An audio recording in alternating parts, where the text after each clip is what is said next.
Hello, and welcome to the Adventures in Arting podcast, where we analyze, explore, and celebrate the creative journey. My name is Julie Fei-Fan Balzer, and I am a working artist living outside of Boston. I've been hosting this podcast with my super special co-host and my mom, Eileen Balzer, since 2012. Hi, Mom. Hello, Julie.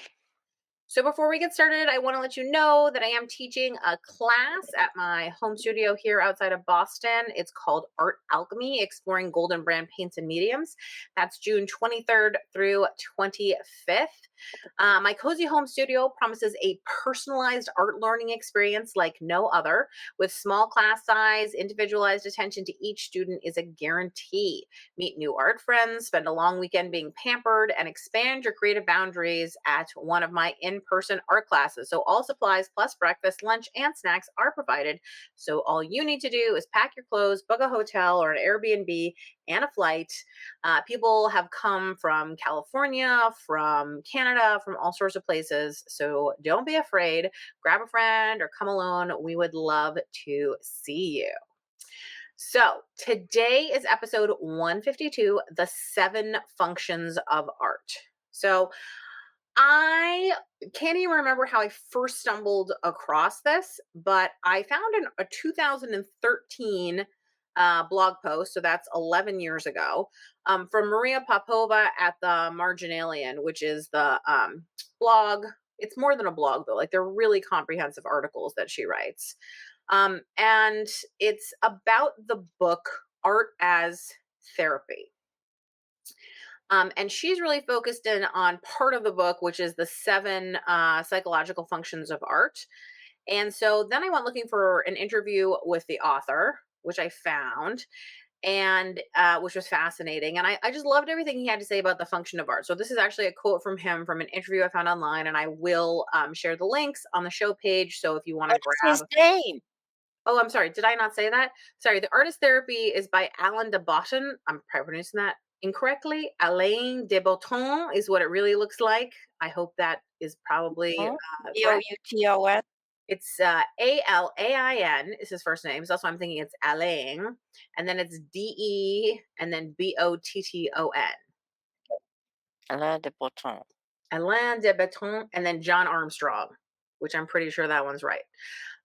So this is what Alain de Botton said, which is, he said, art can help us with our most intimate and ordinary dilemmas, asking, what can I do about the difficulties in my relationships? Why is my work not more satisfying? Why do other people seem to have a more glamorous life? Why is politics so depressing? The purpose of this book is to introduce a new method of interpreting art as a form of therapy. It's the author's contention that certain artworks provide powerful solutions to our problems, but that in order for this potential to be released, the audience's attention has to be directed toward it in a new way, which they demonstrate, rather than towards the more normal historical or stylistic concerns with which art books and museum captions are traditionally associated. The authors proposed that the squeamish belief that art should be, quote, for art's sake, has unnecessarily held back art from revealing its latent therapeutic potential. This book involves reframing and recontextualizing a series of artworks from across the ages and genres so that they can be approached as tools for the resolution of difficult issues in individual life. Now, this May is I ask when this yeah. book was published? Is that Yeah, the book was published around like 2012, I think. It's in my okay? Amazon cart right now. I'm already feeling sorry for poor art for being held back all these years. Well, it is interesting, right? Because like one of the most famous sculptures that I can think of in contemporary art, which is of course actually it's more now in modern art, is the bicycle wheel on a stool, in which Right. there's a stool and then the bicycle wheel is inverted, right? And the contention of that piece is the idea that it's art because art is useless, and by attaching those two pieces together, the stool is no longer useful, the bicycle wheel is no longer useful, like everything is useless. That's a Duchamp piece, Marcel Duchamp, and he had a lot of pieces like that where he was questioning or putting forth questions for the public about like what is art, and in most cases the determination is that art is useless. Art is unimportant. And it's actually a very modern concept if you think about it, because previous to photography, art was record keeping, art was storytelling. I mean, prior to literacy, art was education, art was, information sharing. Like, it is only a modern, like, privileged idea that art can exist just for existing. And so I think what this book is trying to do, and again, I haven't read the book, it's in my Amazon cart. This is just from internet sleuthing, but it was so interesting that I definitely wanted to talk about it. Um, the contention, I believe, is that art does offer us something. It is practical. There are ways that it can be useful to us, and that it's not merely useful. And in the interview, the interviewer asks him a lot of questions about, like, well, what do you say to people who don't get it or don't feel a connection to art? How do you think this changes art? And it's a lot to think about. So let's talk about what he says are the seven functions of art, right? Okay, so I'm already feeling hostile. Why? That's so interesting. Why are you feeling hostile towards it? I don't know if I'm hostile to the book or to the person who was writing about it. I mean, it's things like, why does everyone else's life look so glamorous compared to mine? Is that really true? Do you think that e- everyone you meet has a more glamorous life than you? You know, Well, I uh, think uh, that, so that's a actually single mother with mhm. a cheating baby and no job, a person who does the same repetitive work every day for 40 years, you feel that they have more glamorous lives than you? Or is it that certain people with certain lives appear to have more glamorous lives than you? And That's what kinds that's of judgments go so, into it? Yeah, I'm getting hostile. I told you. I just understand, Forget but it. I'm just saying, like, Forget me. it's I am just in so that mood. it's so fascinating to me that that's what you're taking away from that, because the way I took it, I'm that's not an one interview smart. with, well, no, no, no. The way that I took it is that he was throwing out a list of questions that anybody might have, right? And trying to deal with, like, difficult questions, and that was just one of them. So it's interesting that you fixated on that. Well, I would say if he had phrased it differently, like, why am I dissatisfied with my life? That is a lot different than saying, why does everyone else's life seem more glamorous than mine? I'm just saying it seemed like a It question didn't say filled with everyone. It said, why do other people seem to have a more glamorous life? is that the thing you read at the Yeah. beginning? Okay. Why And do so other people? for some reason that Hmm. immediately got me feeling hostile. Not to you, Yeah, not to the book, just to that guy. Okay, let's move on. I get it. Fascinating. We can do some therapy later, but fascinating. Okay, so these are the seven functions of art according to the book. So, and this is from the interview. This is a sentence that he said. Artworks can help us remember what matters. They also lend us hope. They dignify sorrow. They expand our horizons. They help us to understand ourselves. They rebalance us. And lastly, they make us appreciate the familiar anew. So I thought we could talk about sort of each of these, and you can be mad at Dableton, and I can, we can just talk about it. So, under remember what matters, and this is what I'm extrapolating from the interview with him, some other writings that people have done on the book, the Popova article, and again, I haven't read the book, so I'm just saying that 1,000 times. Um, so the idea here about remember what matters is artists not only decide, like, what to more memorialize in their work, right, but also what to leave out. And so there's an example of, like, a Vermeer painting of a woman, and it's like, okay, so he's memorializing her in this moment, but it's also like he's showing what's important to her, about her, based on, like, how he's composing it, where he's placing objects. Do you know what I mean? It's a thoughtful portrait of a moment. And there's actually a Matisse painting that I immediately thought of. So when I lived in New York, I used to go to MoMA all the time because I just lived 2 blocks away. And there was a painting on display there for like a decade that I absolutely loved. And I'm going to share a picture in the show notes, and I'm going to share a picture on YouTube right now for people to see. And I've always felt that I'm going to try to describe the painting. So it's a portrait of his wife. She's sitting on a stool. And in the room with her, there's a table in the background. And I think what is a small window, or it's like a niche with a vase in it. and then it's the room is all black other than that. There's no there's kind of even like no floor or walls. It's almost like a black void, except you're aware vaguely that there's walls in the room. There's no like carpet, there's no wallpaper. He's just very much focused on her, the stool, the table. And I've always thought like this is an interesting to me example of how artists decide what is relevant and or important for the viewer to see when looking at a scene. And this is the idea of sort of remembering what matters, I think, at least to me. or to the artist. I immediately thought of those there's zillions of portraits of wealthy people. Hmm. So, uh, and most of them were painted for a paycheck. Hmm. So is it what's important to the artist or is it what's important to the person who proffered the paycheck? Well, if the paycheck is important to the artist, then it's what's important to the artist. Yep, that's not, and what he includes in the picture obviously has to be what's important to the sitter. I'm just saying, in I different mean, time periods and different cultures, the artists play different roles and people they had do, different although ideas of art. you're making an assumption that the artist has no control over No, how the I, portrait, even when paid for or commissioned, finally looks.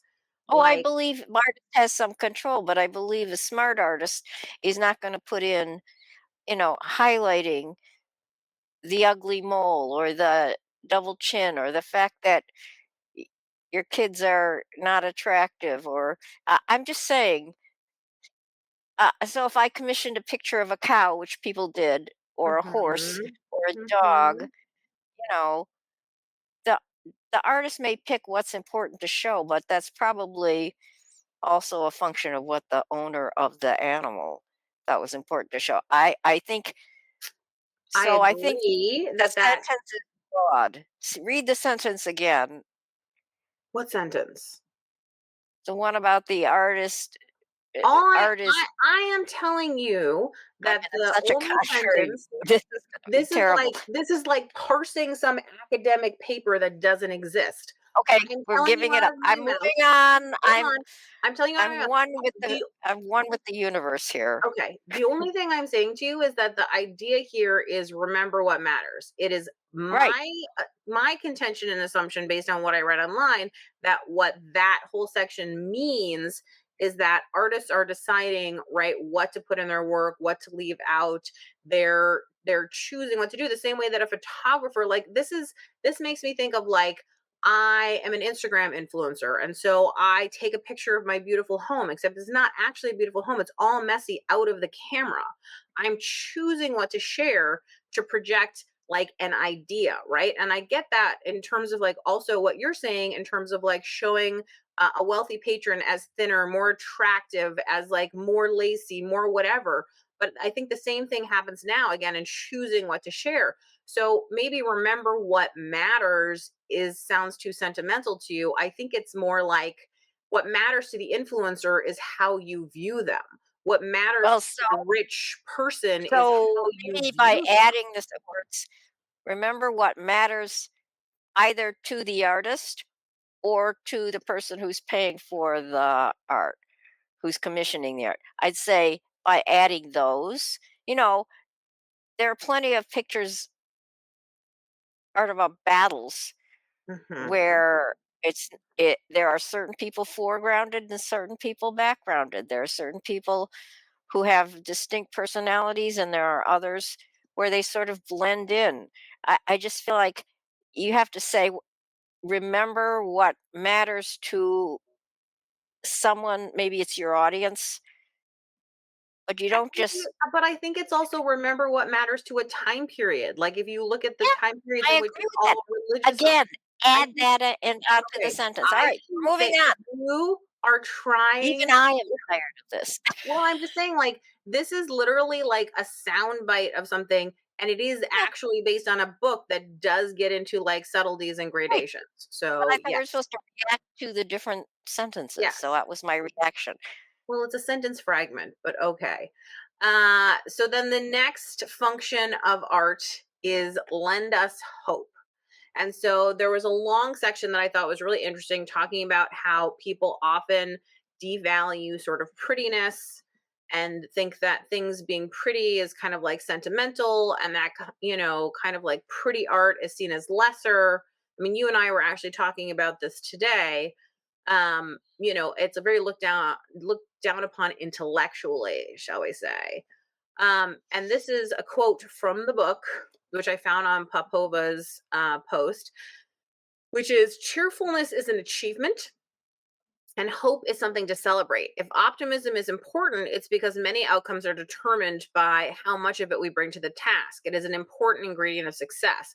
This flies in the face of the elite view that talent is the primary requirement of a good life. But in many cases, the difference between success and failure is determined by nothing more than our sense of what is possible and the energy we can muster to convince others of our due. We might not be doomed by a lack of skill, but by an absence of hope. And so that's talking about that. I mean, I will tell you the number one thing that people say to me when I say, "What do you want your art to communicate to others?" is they say some variation of hope, some variation of joy, hope. I just want them to feel happy, you know. And so this is one of the first times that I've ever seen something that is in the sort of intellect of art field, so to speak, give any validity to things just being pretty. You can speak. I'm not arguing with you to tell you to be quiet. I think like the point of the podcast is to have a conversation. You have a different point of view and that's fine, but it also means that like I'm allowed to explain my point of view too. Thank you. You're welcome. What do you think about that? I think I think uh, hope for what? I'd say start with life after death. All right, so there's a whole type of art which basically is about life after death. Christian church kind of stuff. But then there's a whole school of art in other cultures, for example, showing hell. I don't know. Does that give you hope? So I There's, I just, I see. Mhm, I'm not against things being beautiful, and I think mhm. one of the reasons people are drawn to art that depicts lovely young women is part of that because that's a hopeful period in your life, and it's almost as if you'll be young and beautiful forever. And uh, I just feel the word hope is not the right word. I think maybe to have think of something outside yourself, outside your day to day, Well, that's actually other later on lives, the other list. futures. Oh, That's okay. later on the list, listed as something separate. And I will say again, like this book is not saying that every work of art fits all seven of these. I It's agree. that I when agree. you I'm not look at a saying work of that. art, I'm just saying so I'm if reacting you to this guy whom I I already understand. have I'm taken not a great dislike arguing to. with you. I'm trying to explain a different point of view. I think that like if somebody looks at a picture of hell, you know what I mean? No, they probably don't see hope, but maybe there is somebody who says like, "Oh, what I find is like that there's something in this, do you know what I mean, that is hopeful in some way." And also I think like it's interesting because I also had some confusion about hope as related to prettiness because I don't Yeah. think of hope and prettiness being the same thing Right. necessarily. But I think that the idea here is more cheerfulness or something like that. Like you can look at a cheery bowl of flowers with some puppies around it and say like, "Oh, I want to look at that every day." In group coaching last night, there was one of the artists who said she wants different artwork in her bedroom than she might want in her living room because in her Absolutely.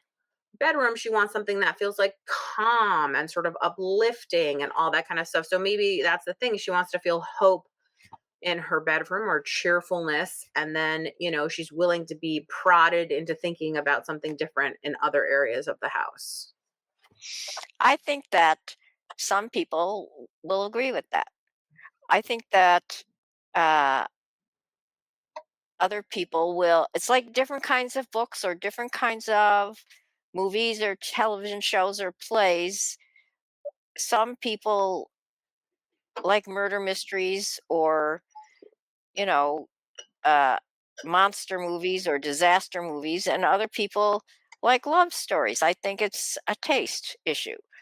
And I don't think everybody would look at art and say, that one fills me with hope. But on the other hand, they might be interested in the fact that someone was so skillful as to be able to make this and project emotion or feeling or passion about something, even just pique your curiosity about something. And maybe the hope that they would get out of it is how wonderful that there are people who can do this thing So so there is amazingly well. actually a So it's not segment. the image necessarily, it's the fact of making the object.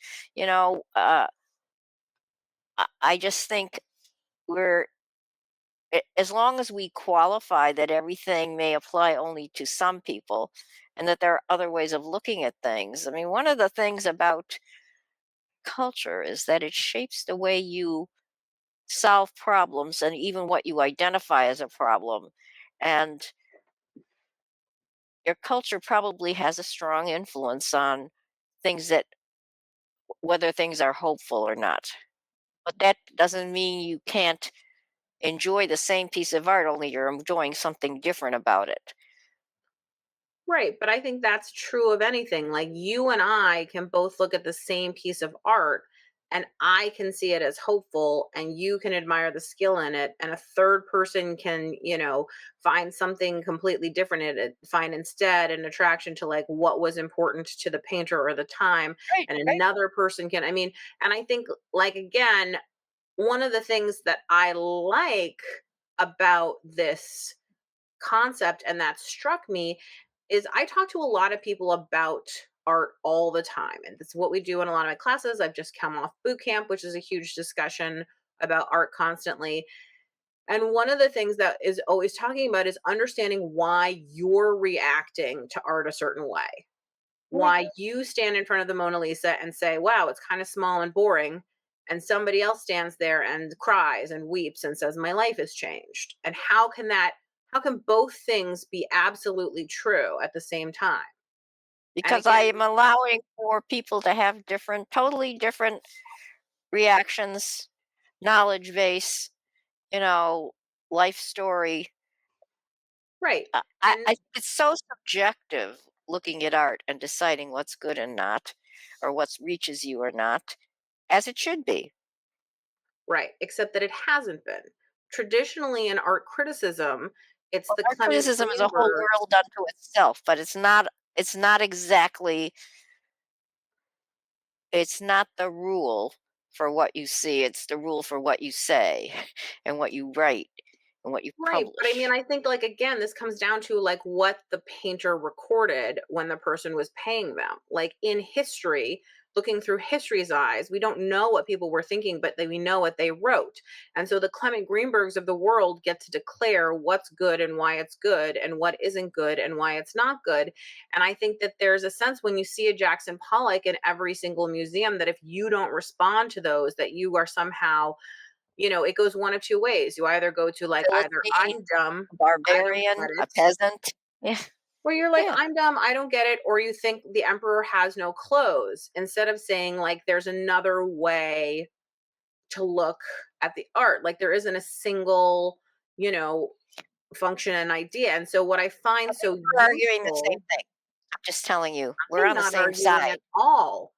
I'm not Oh, arguing. I'm just trying to have a okay, conversation with you. okay.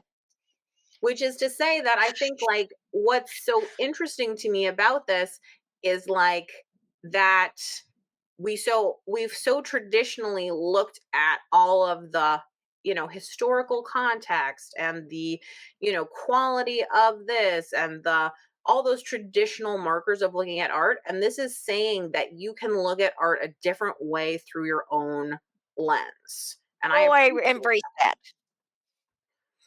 Okay, so the next function of art is to dignify sorrow. And the gist of the argument here is that art helps us feel less alone in our suffering, right? If you see, a painting of someone who is, broken or upset or has had something happen, like you feel it. There was some mention of some contemporary photographers, for instance, who have photographed. Yeah, I mean, like I even think of like Dorothea Lange photos and how striking and how powerful they are of these sorrowful faces sometimes. Or there's been a lot of there's some conversation that of some criticism of the book that talks about some of the LGBTQ community getting followed and raised up, and it's this idea like that your feelings are worthy of this artwork, your feelings are worthy of being captured, like you're not the only person who has felt this or who will feel this, like we're that like sorrow is something that we can talk about. Absolutely. So maybe the hell painting is No, I meant think to what you're magnify talking about sorrow. is joining people in community through the images. Yeah. That this, if they have ever felt this, they will feel part of a community, even if they don't look like or live like or when the figures in the drawing do. I think that's right. Okay. Then I thought expand our horizons is actually what you were talking about before, that the function of art is to sometimes expand our horizons, right? And one of the things that they say in the book, again, reading not the book itself, but criticism about it, is being okay sort of with the strangeness of art and being willing to say like this is odd to me, this is weird to me, and then trying to find a way to have a connection. And then so then I had an experience this week that related into this, and I thought it was a funny coincidence. So Steve told me about a TikTok he watched that was all about this idea about how new experiences make time move more slowly and routine makes time move more quickly. It's one of the reasons that as you age, the years seem to slip by without you realizing it. And when you're young, time seems to move very slowly. It's because you're having new experiences constantly when you're young. It's also the reason why you can remember every day of a 7-day trip you took to Japan 10 years ago, and you can't remember what you ate for breakfast today. Because new experiences imprint on us differently than routine does, right? And so I found this article by Mo Issa on Medium, and it's a quote from De Baton from the book. And he says, the more our days are filled with new, unpredictable, and challenging experiences, the longer they will feel. And conversely, the more one day is exactly like another, the faster it will pass by in a blur. And that's from an article about the desensification of time. And I was thinking about it, and I think it's really interesting because this is a whole idea that if you can open yourself up to something like a new experience, you can actually slow time. And the author, Mo Issa, of that article argues that we need to, become artists and notice properly with our eyes. And this like allows us to savor time and actually make it longer. So yes, there's like the expanding your horizons, like you were saying about learning something new or finding something new, or even being taken to somewhere that you've never seen before, right? I mean, I think of Gauguin bringing in these, paintings of places that people hadn't been and these exotic, you know, indigenous people and all that kind of stuff. But then there's also the idea of like when you can say like, I don't like this drip painting, and open yourself up to the weirdness and say like, is there any way I can connect to this, that then you are taking in something new and you're actually like expanding your own sense of time. Okay. Wow, you don't have any argument with that? You don't want to roll your eyes and say something about it? No, and I think that learning new things is one of the ways that people appear old or young to you, not to you, but to one, Mhm. because people who are interested in things are just more somehow, at least to me, they seem more vibrant, more interesting, more uh, in the world. Mhm. I'd agree with that. I agree. Okay, well, this gets back to our knowing yourself thing. 'Cause the next function of art is to help us understand ourselves. So Maria Popova says in her article, um, That what this means is making palpable the hunches of intuition we can only sense but not articulate. And this is the quote from the book. We are not transparent to ourselves. We have intuitions, suspicions, hunches, vague musings, and strangely mixed emotions, all of which resist simple definition. We have moods, but we don't really know them. Then, from time to time, we encounter works of art that seem to latch on to something we have felt but never recognized clearly before.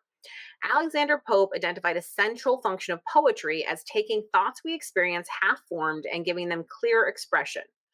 Quote, what was often thought but ne'er so well expressed, end quote. In other words, a fugitive and elusive part of our own thinking, our own experience is taken up, edited, and returned to us better than it was before, so that we feel at last that we know ourselves more clearly.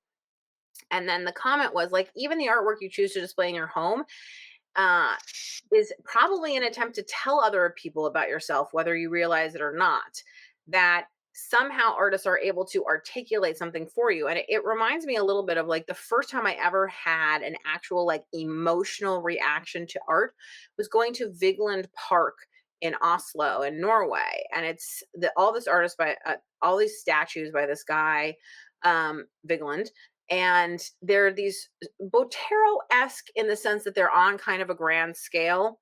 And I had like an actual like, tears to my eyes, like weeping experience with it, which I'd never had with art before. And several years later, I was dating somebody, not Stave, so he's safe. And I said to them, because he was going to Oslo for business, and I said, oh, you have to go to Vigeland Park. It's so meaningful, so wonderful, all this stuff. And he went and I was like, oh, how did you like it? And he was like, I didn't get it. Like it was fine, but it wasn't like anything special.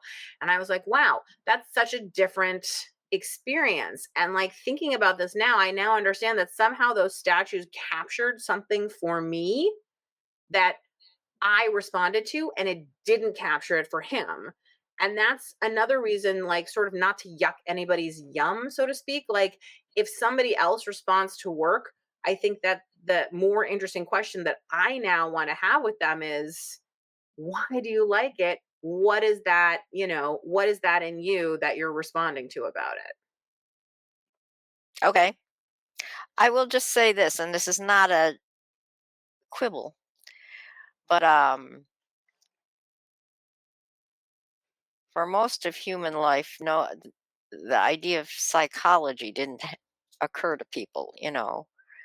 It had that as a branch of human science. It hadn't even been developed.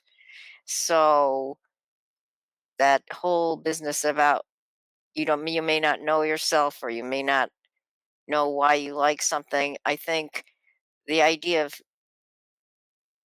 navel gazing and analyzing yourself and spending a whole lot of time and effort and probably money making, thinking all about you didn't necessarily occur to most people in most cultures.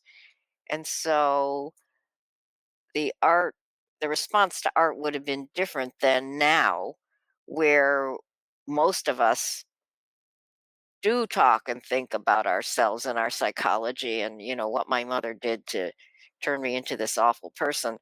uh, and so I think probably the response to art is not just to the subject now or the method of creating it, but there's a whole lot of, how is this talking to me? Is it reaching me? What is it making me feel? Whereas before they might have just been thinking about, oh, this is the subject of a mother and a child, but not necessarily more detailed than that. Are a farmer with an ox in a field? I just feel like uh, maybe my problem with this is I come at things from a different angle than this person.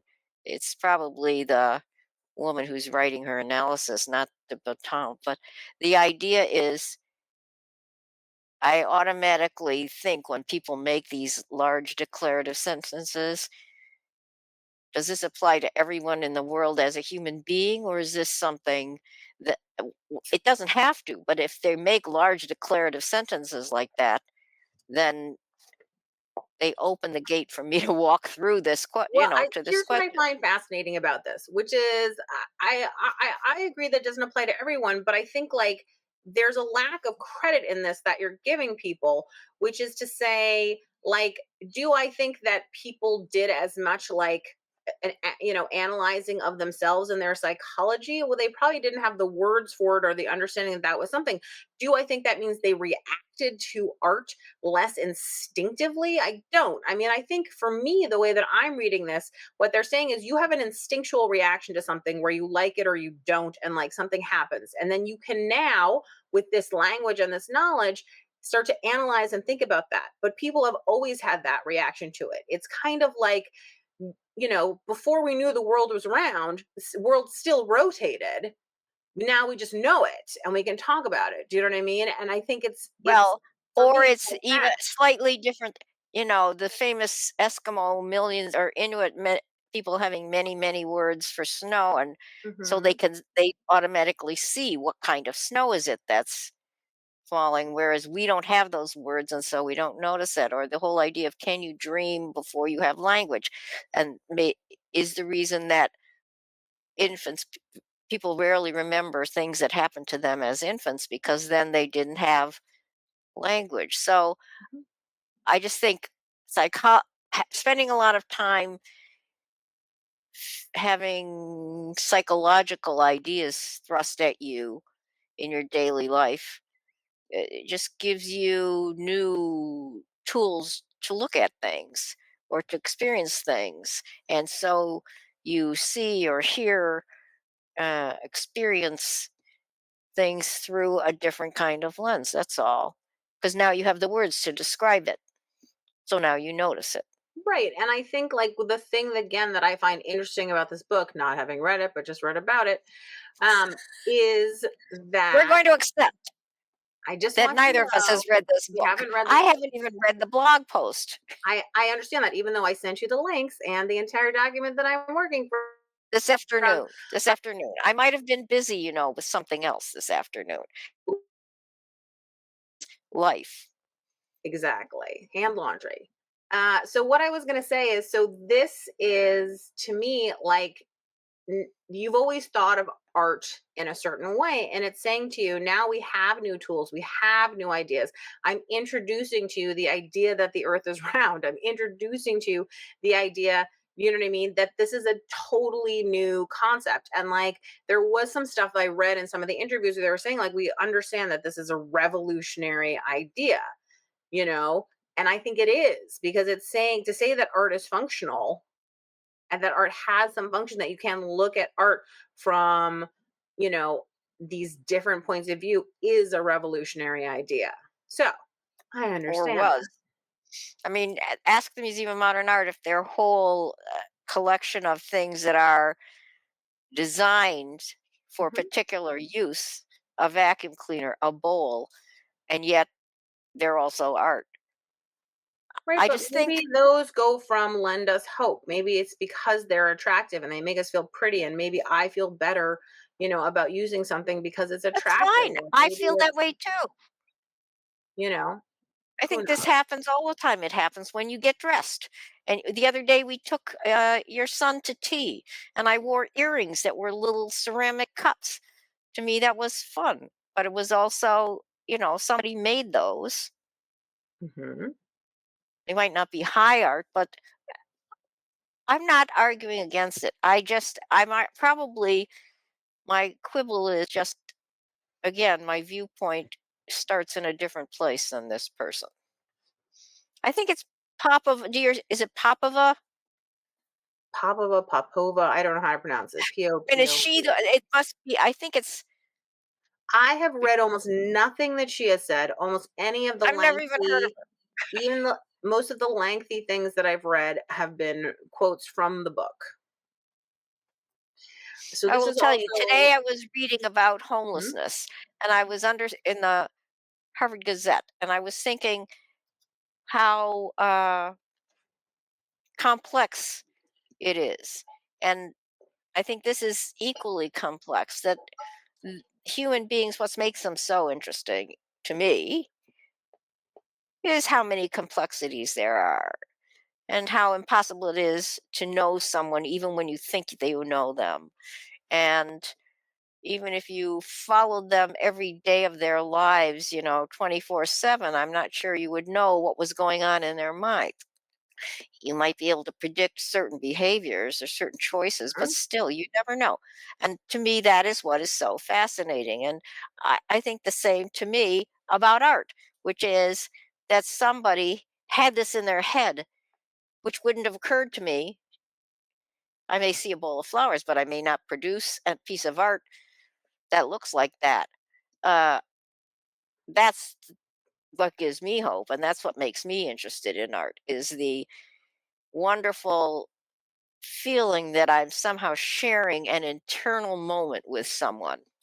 Well, amazingly enough, then we go back to category number one, which is, right, remembering what matters, which is to say, like, I always tell people, I always tell my students, like, the function of you as an artist is not to be a camera. The function of you as an artist is to show the way that you view whatever this is that you're dealing with.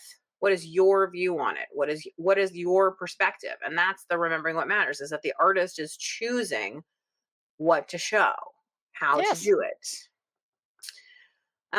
Okay, so rebalance we us. agree.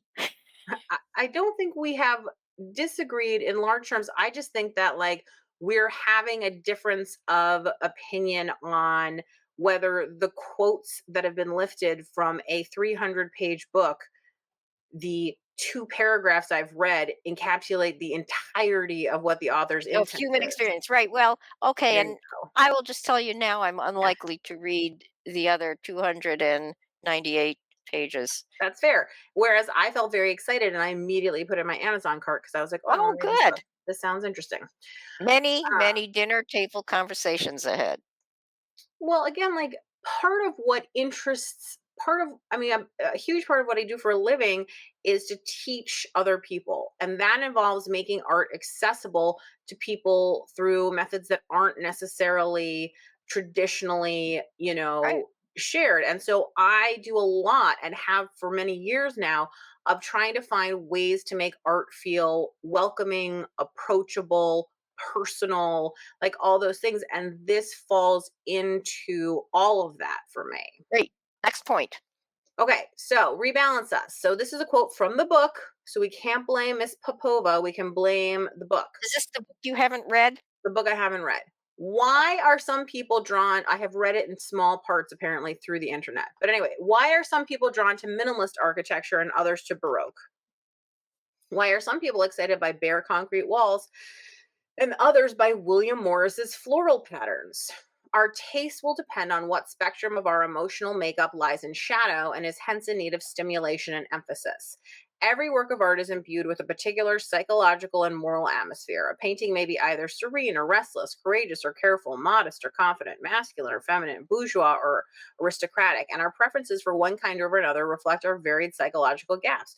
We hunger for artworks that will compensate for our inner fragilities and help return us to a viable mean. We call a work beautiful when it supplies the virtues we are missing, and we dismiss as ugly when it forces on us moods or motifs that we feel either threatened or already overwhelmed by.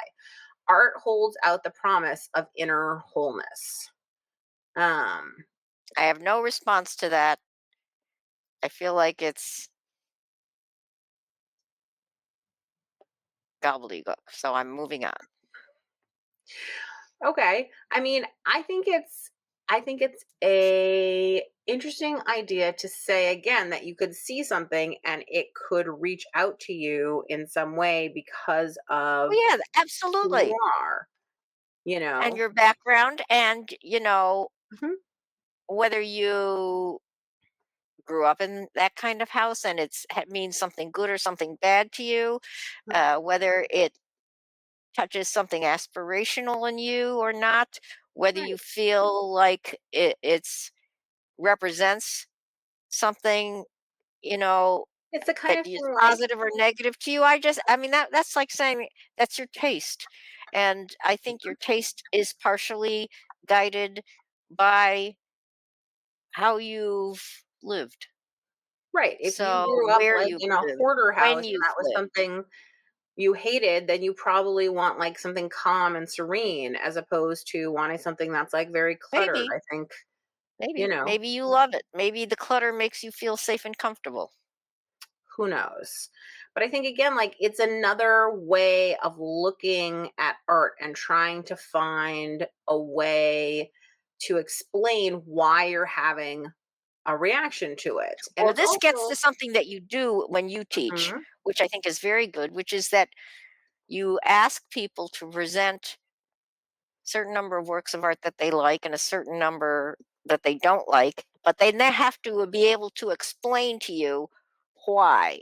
And mhm. in because they have to learn to talk about these things and translate these feelings into words that then can other people can access. I think that's a really good exercise, and it's probably good. You know, whether it's a book, whether it's a piece of music, whether it's a particular dance program, whatever. I think that's really good because Mhm. it forces you to understand yourself and your reactions a little more. That's all. I'm fine with that. So it actually comes from a conceit of the idea that like an emotional reaction is not actionable, Right. right?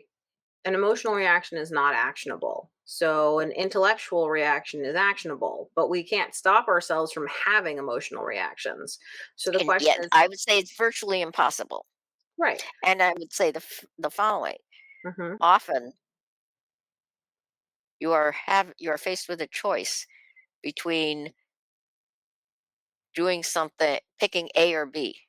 And A Hmm. maybe is your emotional reaction, and B is your intellectual reaction. And no matter how strong the intellectual reaction is, I find people almost always find a way to justify making the emotional reaction. It's not good or bad. I just think that's the way people operate, that the emotional reaction, which is very quick often, rules. That's all.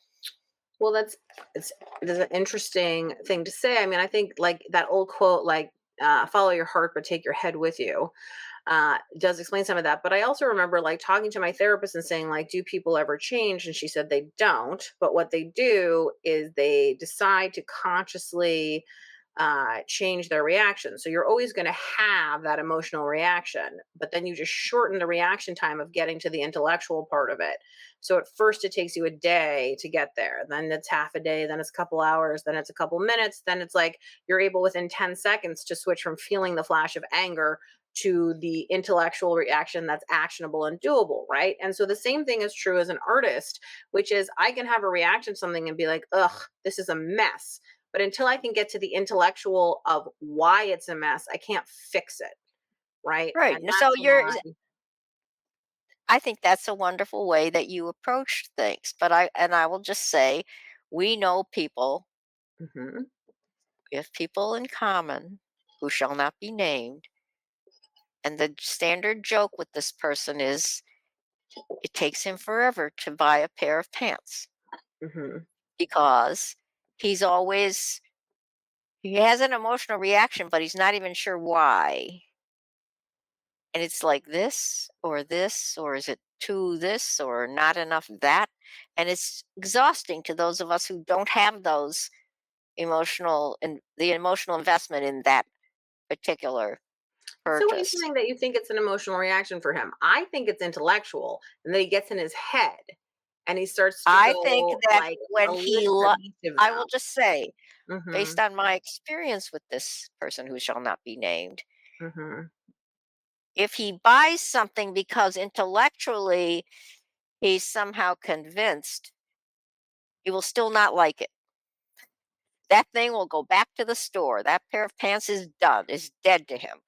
Right. So I think after he that's his struggle between the A and the B. And in the end, he should go for the A because the B will never be right. Well, then maybe that's the very interesting title then of this function of rebalance us. The idea that we all somehow are walking around lopsided and that one of the functions of art can be to, balance out that missing part. So if I actually run into, a lot of artists who are also scientists, and they say like one of the reasons they enjoy art is because it's a balance to what they're doing, and I think there are a lot of people like that for whom either the making of it or the viewing of it or the anything of it, it's a balance, to what's going on for you. I think of art in hospitals. It's almost always very cheery, bright colors. I've seen a lot of flowers and a lot of positivity, and the question is like, in that moment when you're in pain, when something bad's happening, when, someone has passed away, when someone's in trouble, when you're whatever it is, like, do you need that balance of feeling like there's hope? Back to that hope thing. The art that I've seen in a lot Mhm, of doctors' offices mhm. is relatively non-representational because they actually don't want you to feel either excluded or upset by the image. So they always a lot of it is just design without actual human content. Well, I I have to say, mean, I go to the pediatrician's office more than anywhere else, and that's all animals and like people on tight ropes and stuff like that. But yes, I oh, believe that. Okay, appreciate, but that's also a good example, by the way, of everybody coming from their own experience and believing it to be true, which is you've had your experience and I've had mine. And we even go have the same primary care physician, which makes it even more hilarious. But, because of, I go to a lot of appointments with my son, right? And you don't, like, I'm seeing different art in the same building. And I think, like, I'm just reminded how often that this can be true, which is we're all the star of our own, you know, show, so to speak, believing that like the way we see the world is the way that it is. And art on some level allows us to get a window into somebody else's main character, view of the world while still viewing it through the lens, that we drag with us too. Okay, finally, we have reached the end, the last one, number 7 of the oh functional God, art. so soon. Is to appreciate the familiar anew. So from the Q&A with de Botton, and this is a quote from him Let's again, just is call him Alain. familiarity dulls our appreciation of what is on offer.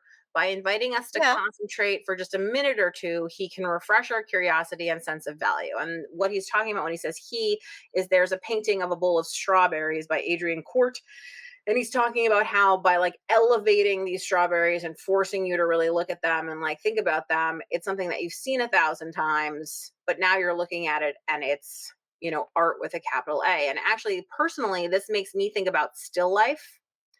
That still life throughout time is always about taking, you've seen these drinking glasses 1,000 times, you've seen apples 1,000 times before. And then there was a lot of pop art that did this. Andy Warhol soup cans, right? Something you've seen a million times. I think Jasper Johns famously bronzed some beer cans. But it's the idea of, can art make you look at even like Hopper in a diner late at night? That's a familiar scene, and yet you see it somehow with fresh eyes. It's more moody, it's more exciting, it's more dramatic, you know? lighting is everything. I will just say this because I when you were talking about the apple, I actually have an appreciation for fruit Hmm. when I see it in the produce section or on a and that's the whole point of like the way they arrange the fruit in a farm stand or whatever. They it's so you see it anew. Hmm. You don't just see, a couple of apples lying on the ground. Yeah, I think sometimes this happens to me when I have somebody new in my house. I see the house with new eyes, or it happens sometimes like if you move a piece of furniture and suddenly the whole room, changes. Like there are a lot of things that allow you to see the familiar and new, but it gets harder and harder for us, I think, to do it sometimes. But it's such a wonderful quality. I mean, I know that with my son, A child allows you to see the familiar and new. And that is the delight that so many people have in having children. It's the pleasure of a little person who's excited by everything that's new and fun. My son this morning was delighted by the duster, the Swiffer duster, the telescoping Swiffer duster, and ran around the house begging to clean things and, having us Send him help. over to my house. Right? Having us help him climb up onto chairs so he could get, every cobweb, every speck of dirt, anything. And it was, but he was like, "Look, Mama, I'll make it big, I'll make it short." But that was the delight. And it made me think, like, actually, it is it's kind of a fun tool when you think about it. The point Okay. is, though, the human brain Mhm. cannot also make some things has to put some things in the background. Otherwise, your whole life is all foreground and you can't drive a car down the street Mhm. because you're so aware to all the stimuli that are around you. I mean, that is a thing that's built into your brain function in order for you to get by in the world. And then when you move things around, you may notice them, Mhm. but often you don't.